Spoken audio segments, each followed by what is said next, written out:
Hey guys, Red Reading Hood here, and today I'm going to do a movie review of the movie Into the Woods. So I went and saw Into the Woods, and I was alone in the theater. I was by myself, so I didn't have any distractions with other people with me, so I could definitely focus on this movie.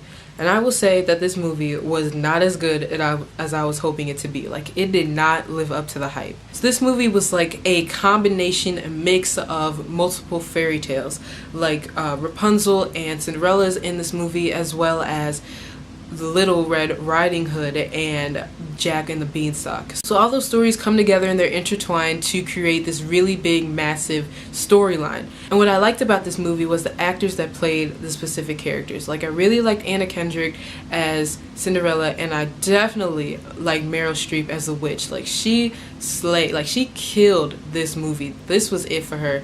And this movie is like a really musical movie. Like, they're singing probably the whole movie except like 15-20 minutes, but it's okay. Like, it's nice singing.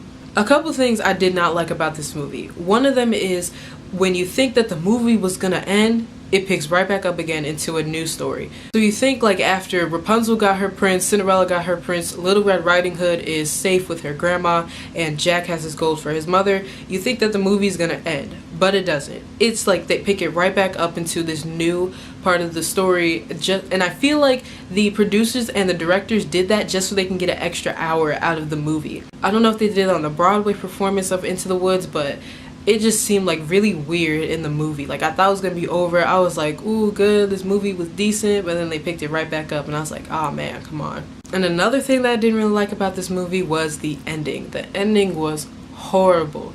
Like, you know how in all the fairy tales that there's always a narrator, so there's always somebody who's telling the story in the background, or just like adding snippets to the story in the background. Well, in the end, it showed who was narrating, and the narrator was one of the characters in the story. He was narrating, and in the end, it showed him starting to narrate the story, or retelling the story that we just saw as a movie back to like this group of people that were characters in the story. And I didn't like that, because he started to narrate the story and it just faded to black. It just seemed like it was just a loose ending, and it wasn't like all that well thought out. So the movie Into the Woods, I give it 3 out of 5 Jada points. Like, I wouldn't recommend this to people to like go and watch it. It was a great movie. I would say wait till like it gets on DVD or something, or like wait till the point where you don't have to buy it to watch this movie, because I wouldn't tell people to go watch it in the theater. And also, it's not like this movie was horrible, but it wasn't like it was great. So I give it 3 out of 5 Jada points. So I hope this review of Into the Woods helps you with what movie you're gonna watch tonight or tomorrow, and I will see you guys in my next video.